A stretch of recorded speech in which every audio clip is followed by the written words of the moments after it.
y mi voz irá contigo. Buenos días, buenas tardes, buenas noches, soy Sonia Navajo y aquí estoy de nuevo para aportarte un poquito de luz, de equilibrio, de sabiduría, de conocimiento, de conciencia, como tú lo quieras llamar. Pero bueno, a veces los que nos dedicamos a esto de publicar cosas en las redes dicen, esto lo debes hacer por tu ego, tal. Y hace poco lo hablaba con mi entrenadora Elena, la que ya os he hablado muchas veces de ella, y decía, es que es un trabajo, y sí, es mucho trabajo, pero yo me lo paso pipa porque pudiéndote ofrecer todo esto, que no lo hago, bueno, en parte seguro que lo hago por mi ego, pero no lo hago para sentirme mejor. De hecho, me da mucha vergüenza ponerme ante las cámaras, aunque parezca muy natural. Lo hago para que pueda seguir evolucionando, porque ya sabes que a mí lo que más me gusta es que la gente evolucione, siga creciendo, y de esta manera yo estoy segura que tú vas a poder seguir evolucionando, creciendo y encontrando esa paz en tu interior, porque no es fácil y no todo el mundo tiene los recursos suficientes como para poder hacer una terapia. Así que si a través de estas pildoritas, joyitas, podemos dar nuestro granito de arena, podemos aportar un poquito más para que puedas encontrar ese equilibrio, toda esa gente que no puede tener los recursos suficientes como para hacer una terapia, pues para eso se hacen estas píldoras, para esto es este podcast, que lo puedes ver también en YouTube, para eso todo lo que yo publico en las redes, y mi voz irá contigo, porque solo quiero que sigas evolucionando. Yo hoy voy a tratar un tema muy bonito, particular, peculiar, porque no todo el mundo lo entiende, pero se titula Dime cómo naciste y te diré cómo eres. Tal cual. Hay que trabajar muchísimo en esto y es verdad que no todos los psicólogos lo abordan, se trabaja desde el plano de constelaciones familiares, desde la terapia sistémica, desde la teoría del apego cada vez más, gracias a Dios, o la terapia del apego, desde la teoría polivagal, desde la biodescodificación, desde distintos ámbitos, y para mí es muy importante porque yo estoy segura que ya te han contado a lo largo de tu vida cómo fue el parto de tu madre, a qué hora, o sea, cada día en tu cumpleaños estoy segura que tu madre te cuenta cómo fue todo, pero no te ha dicho lo importante. Y lo importante es lo que quiero hoy poner sobre la palestra para que te des cuenta de realmente cómo nos afecta, cómo ha sido nuestra concepción. Empieza 9 meses antes, el periodo perinatal, desde ese momento a todo el embarazo y hasta 3 años después, afecta muchísimo a nuestra forma de ser, nuestro ego, nuestras conductas, nuestros comportamientos, lo que haya ocurrido en esos momentos. La fusión que has tenido con tu madre en esos momentos quedará siempre a nivel inconsciente. De hecho, parte del embarazo de tu madre en el vientre de tu abuela queda ahí en las células y que eso puede marcar el día de mañana cómo es tu conducta, tu comportamiento. Por eso es tan importante conocer absolutamente todo. Asimismo, es de vital importancia saber qué papel jugaba tu padre, porque él también ha sido parte de todo esto, y cómo se relacionaba con tu madre y qué deseos tenía para ti, ¿vale? O sea, quería ese bebé, no lo quería, cómo se sentía, estaba seguro, sostenía a tu madre, porque yo creo que la mamá cuando va a dar a luz debería tener una retirada y ser sostenida por la pareja, por el padre. Cuando yo quedé embarazada de mis 3 hijos, no fue un buen momento en mi vida porque tuve bastantes... Bueno, pues en aquel momento era una profesional de la multinacional, había que sacar muchas cosas adelante, de hecho no fui bien tratada por la que entonces era mi jefa y fui bastante maltratada, no maltrato, sino maltratada, se me exigió mucho y en uno de los embarazos, de hecho en el segundo mes, mi hijo, que era muy sabio, me hizo subir la tensión. Cada vez que iba al médico me subía la tensión, cuando venía a mi casa estaba bien. Y desde el segundo mes no pude volver a trabajar. Eso marcó mi destino. Gracias a él yo estoy aquí, como siempre digo. Porque él me avisó de lo que había en el trabajo. Y en el trabajo yo no lo pasaba bien. Disfrutaba mucho, era una ejecutiva que desarrollaba muchísimos proyectos, me lo pasaba muy bien, pero no estaba en un entorno seguro. Y eso mi hijo me lo detectó desde la tripa. Y fijaros lo que hacía, me subía la tensión cuando yo iba al médico, de tal manera que no me daban el alta y me bajaba de nuevo. Ahí yo me di cuenta de muchas cosas, de hecho volví con una jornada reducida de 1/4 de hora al día y eso marcó absolutamente mi trayectoria profesional, porque a partir de ahí ya no me querían. Yo seguía cumpliendo mis objetivos, pero para ellos no, bueno, para ellos, fundamentalmente para ella, no era lo suficiente, ya que me quería ir, como había estado en esa empresa y en otras con ella, había estado full 12 horas diarias, a mí no me importaba. Yo siempre decía, mientras no tenga hijos, no me importa, porque a mí me gusta mucho trabajar. Pero claro, para mí nacieron mis hijos y se convirtieron en mi prioridad, y en mis embarazos eran mi prioridad. En el primero a los 7 meses tuve que causar baja, porque fui muy bruta y me dio un tirón increíble y tuve que causar baja y mantener reposo. En el segundo, ya os digo, a partir del segundo mes, y en el tercero, que yo ya sabía lo que había, en cuanto vi que emocionalmente esto me estaba perjudicando, lo dejé. No volví a trabajar y no volví nunca más, porque ya no quisieron que volviese en las condiciones que yo quería, porque ya empecé a cuidarme. Bueno, yo creo que ese es un tema a tratar en otro momento. Cómo nos tratan en las empresas, el móvil y qué tipo de jefe nos tocan. Y la verdad, me acabo de dar cuenta que hay que tratarlo. Pero bueno, en función de todo esto, que me he enrollado muchísimo, os diré que cómo viví yo esa situación compleja a nivel laboral afectó a la personalidad de cada uno de mis hijos. Lo tengo clarísimo. Así son cada uno de ellos. Uno más miedoso, otro fuerte y valiente y otro un tanto despistado, pues como estaba yo con el primero, ¿no? O sea, no sabía ni por dónde me llegaba todo. Bueno, el caso es que el deseo o la intención con la que fuimos concebidos va a marcar y a determinar nuestro carácter y nuestro paso por la vida. Absolutamente todo. ¿A qué nos dedicamos? ¿Cómo nos dedicamos a eso? ¿Por qué? Todo. No es lo mismo ser un hijo deseado, muy, muy deseado, que llegar a ser un accidente tras un acto sexual. Para nada es lo mismo, se conciba o no el bebé. En función del momento por el que pasaban tus padres cuando fuiste concebido, se pueden dar distintas formas de ser en tu vida. Quedarán en nuestro carácter los miedos, las enfermedades, las creencias, todo lo que tus padres y en especial tu madre estaba pasando. Desde cómo lo estaba pasando a nivel inconsciente, comenzó a pensar a nivel inconsciente que iba a concebirte hasta el embarazo y hasta el parto.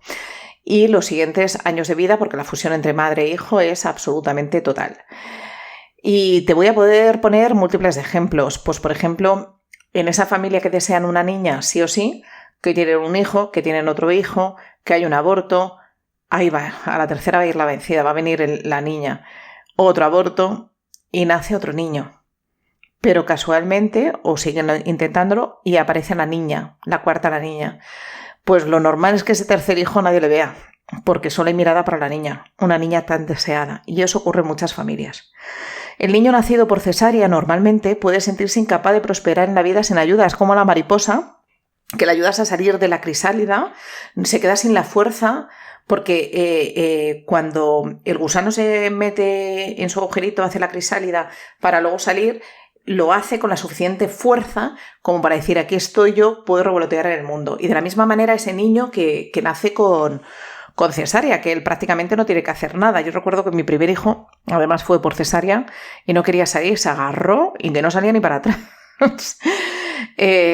Y además le separaron de mí. Eso, yo era una inculta en aquel momento, era una ignorante. Ahora mismo se tiene mucha más información, gracias a Dios. Pero a eso se le llama amor interrumpido. Como fue cesárea, ni siquiera estaba su padre, se lo llevaron corriendo y ese momento es crucial que al niño le ponga sobre la barriguita de la mamá. Yo creo que cada vez los partos son mucho más humanos, por así decirlo, más delicados, y yo recuerdo ya mi tercer hijo, que entre ellos se llevan 3 años y medio, me lo pusieron en el pecho, se agarró corriendo a tomar el pecho y fuimos subiendo así hasta la habitación. Fue maravilloso. La seguridad del apego de un niño frente al otro, a años luz, está claro. A uno le separaron y al otro no. El niño que nace cuando muere un ser querido, esto es crucial. Este es el que está duplicando al yacente, ¿no? Y que se convierte prácticamente en inexistente, porque todo el mundo está hacia el que se ha muerto. Y sobre todo esos niños que además les dan el nombre, si es un niño que ha muerto, ¿no? Si le dan el nombre del niño que ha muerto, se dan muchísimas enfermedades. Esclerosis múltiple, muchas enfermedades muy autoinmunes, y es porque yo en esta vida estoy porque este no se quedó, o sea, tal cual, ¿no? Es como si no hubiese un lugar para él, porque el lugar era del otro. Ojo con aquellos niños que nacen después de un aborto o de una muerte repentina de un bebé, de un hermano, y no se ha hecho el duelo antes. Todo esto no os lo toméis al pie de la letra, porque lo importante es integrar el dolor, integrar lo que ha pasado, integrar y conocer muy bien todas estas situaciones. Es importantísimo que si haya un aborto se trabaje, se integre y se haya hecho un buen duelo para poder traer al mundo el siguiente niño o el siguiente bebé. Porque si no, este niño va a poder tener la sensación de que nunca es lo que ellos deseaban de él. No lo ha hecho bien en la vida. Esa madre que le dice a su hijo continuamente, fuiste un accidente, y ese niño no para de tener accidentes a lo largo de su vida. El niño que cuando fue concebido sufrió el rechazo por parte de los padres, ya que no era esperado.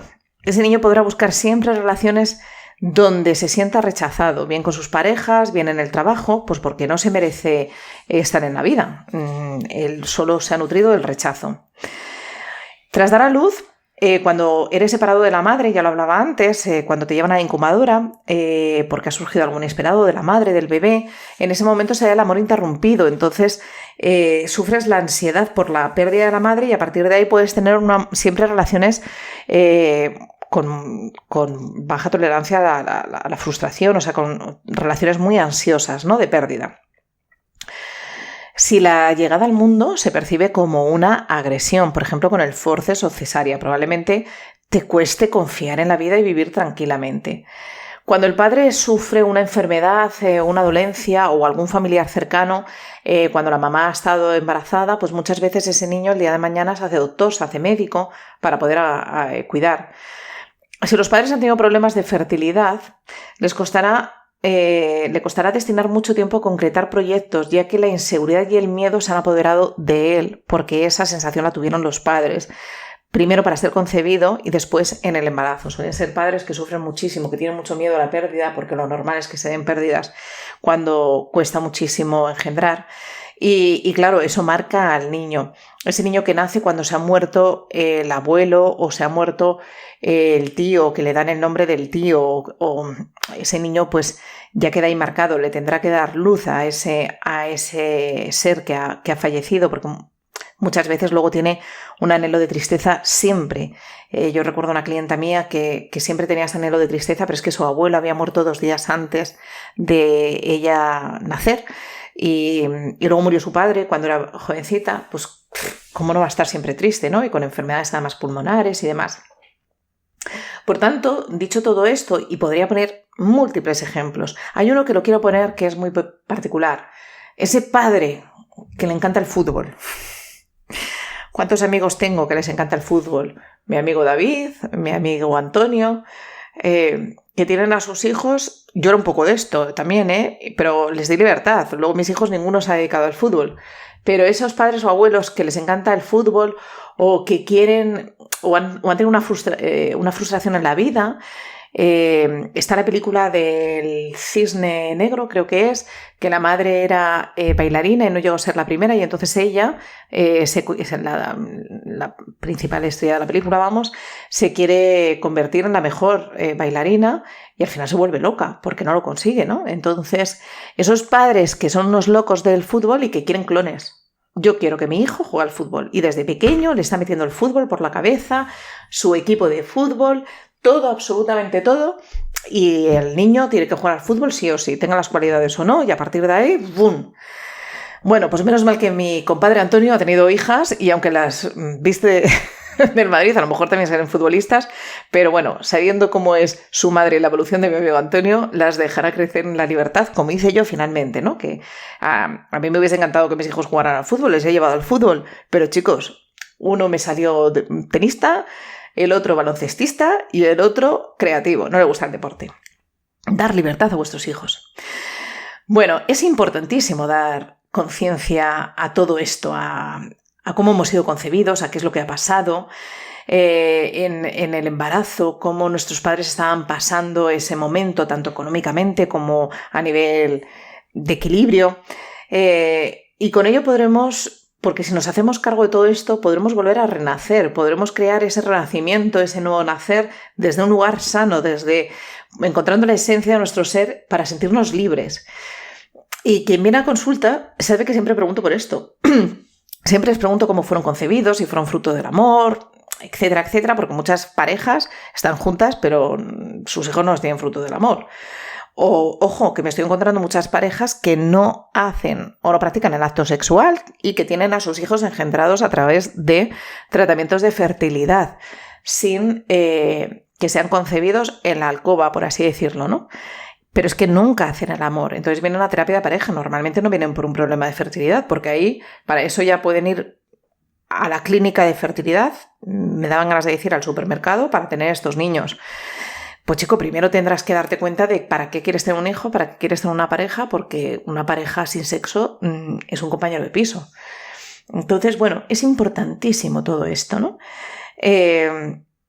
En especial aquellas mujeres que tienen problemas para la fertilidad, aquellas parejas que tienen problemas para la fertilidad, es importantísimo saber todo esto porque puedes llevar una carga a nivel inconsciente que te impida quedarte embarazada, ¿no? Entonces es importante conocer qué es lo que ocurrió porque se ha podido quedar ahí grabado en tu memoria celular y hay que darle conciencia para liberarlo y para renacer de nuevo desde otro lugar. Así que te invito a que hagas varias preguntas a tu madre, a tu padre, a cualquier familiar cercano, si no lo tienes, de aquel momento.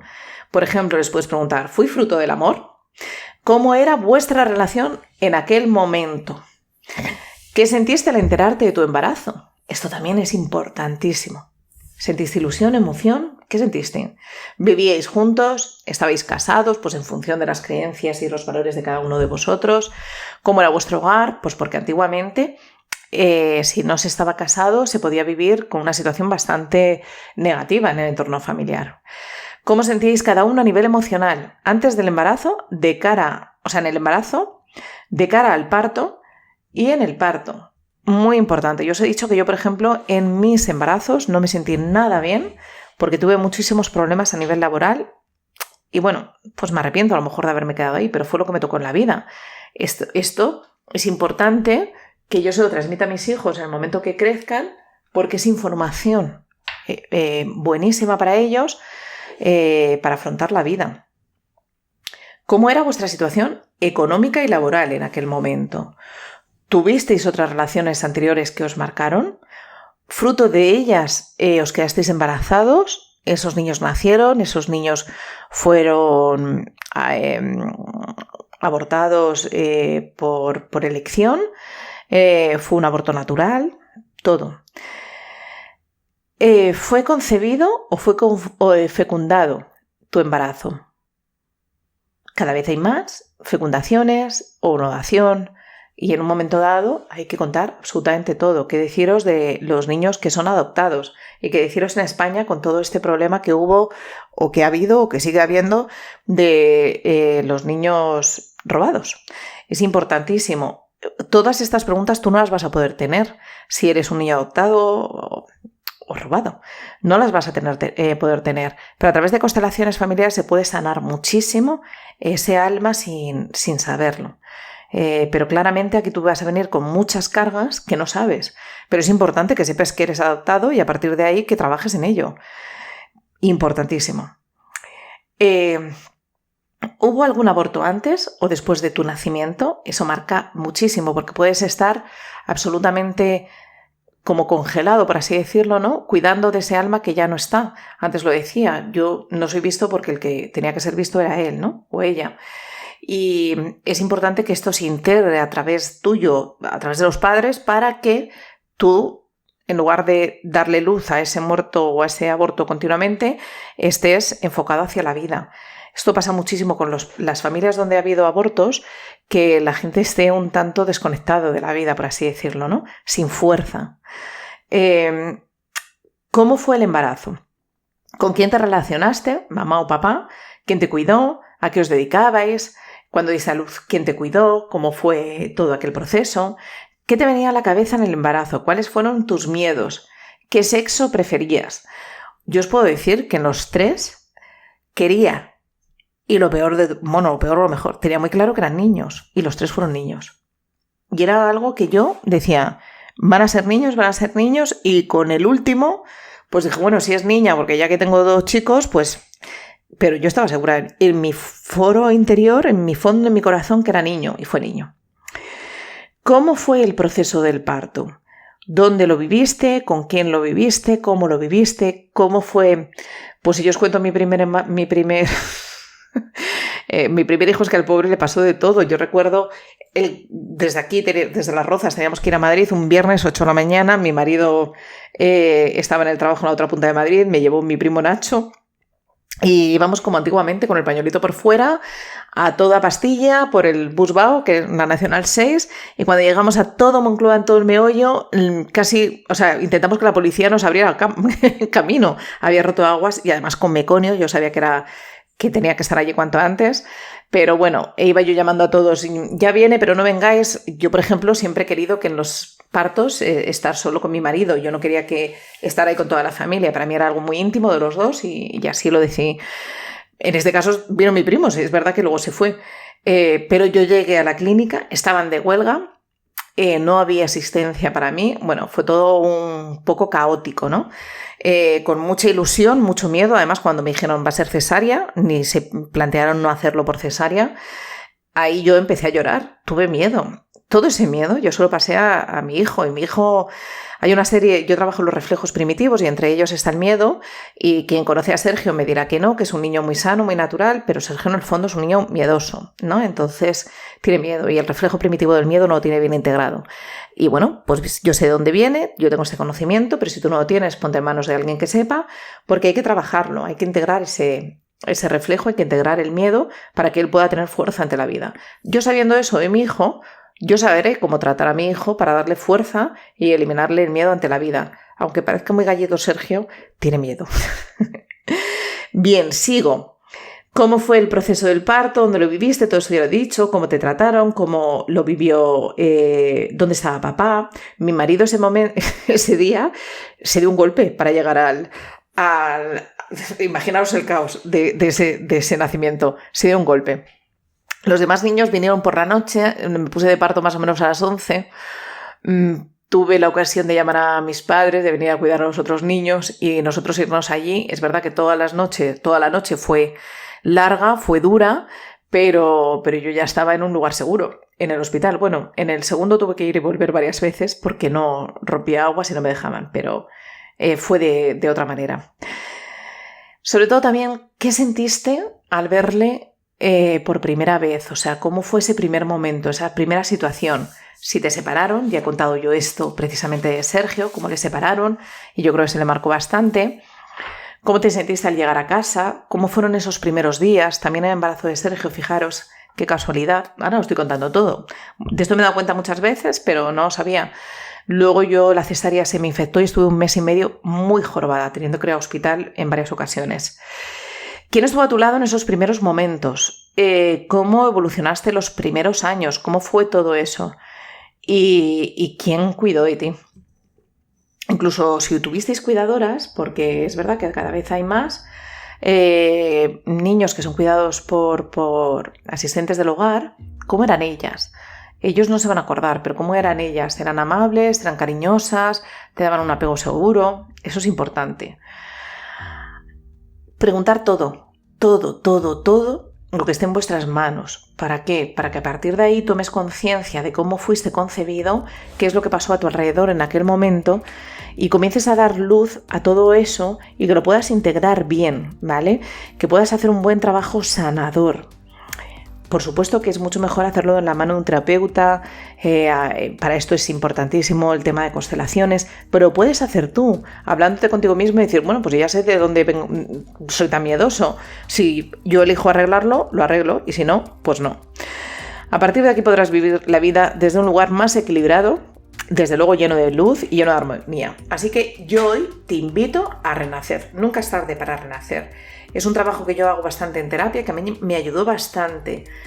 A través de hipnosis regresiva tú te puedes ir al canal del parto y ver un poco esa situación, porque a lo mejor todo fue maravilloso, pero lo viviste con muchísimo miedo. El otro día Peter Levine, el maestro de Somatic Experience, hizo una masterclass con él y nos explicó precisamente cómo nos puso un vídeo de un niño en sus primeros años de vida que nació de nalgas, entonces cada vez que le empujaba se iba hacia atrás y tuvo un sufrimiento fetal importante, entonces lo pasó muy mal en el parto. Y cuando nació no se sentía seguro. Entonces, a nada que pasaba a su alrededor, ¡bum!, se asustaba, a nada. En mi segundo embarazo, yo os cuento que desde el segundo mes yo causé baja, me subía la tensión, yo ahí ya noté que pasaba algo en el trabajo. Fue cuando empecé a ser consciente, ¿no?, de cómo estaba siendo tratada en el trabajo. Mi hijo, cuando nació, solo quería que le cogiésemos en brazos ciertas mujeres, solo ciertas mujeres. Mi madre, la cuidadora que estaba en aquel momento, y yo, nadie más. Lloraba. Tenía un problema claramente de apego seguro. Pudo venir de ese embarazo, pudo venir de la memoria celular de otras circunstancias anteriores, qué sé yo. El caso es que este niño que nos contaba Peter Levine, este vídeo que nos ponía, pues a nada que aparecía a Peter, el niño hacía así, se asustaba, lloraba y ni siquiera se acercaba a la madre. Estaba en brazos de la madre, pero no era capaz de cogerle. Pero en el vídeo claramente te dabas cuenta de que la madre también tenía un problema de apego seguro porque no era capaz de cogerle y nutrirle bien. Bueno, pues fueron trabajando con él, bebé, y poco a poco él ya se cogía como un mono.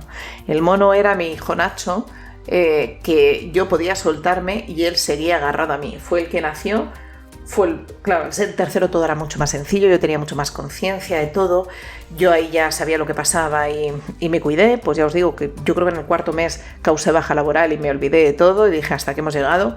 Y a partir de ahí Nacho nace con un apego seguro que según le ponen en mi barriga, trepa, se engancha a la teta, sube ya enganchado y era como un absoluto mono, pero como un mono de feria. Me lo llevaba aquí a todos lados. Nacho nació con 6 dioptrías de miopía, yo no lo sabía, hasta los 2 años, y muy probablemente también fue por eso, él necesitaba la seguridad de mamá.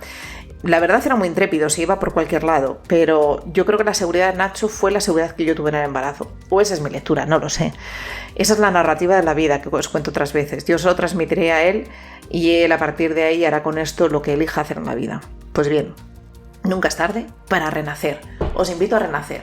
Muchísimas gracias por vuestro tiempo, muchísimas gracias por seguirme y si te ha gustado, por favor, haz que mucha gente se entere de esto. Lo puedes compartir en Facebook, puedes mandárselo a quien tú quieras, porque a cuantas más personas les llegue, más luz habrá, más renaceres habrá y más equilibrio habrá.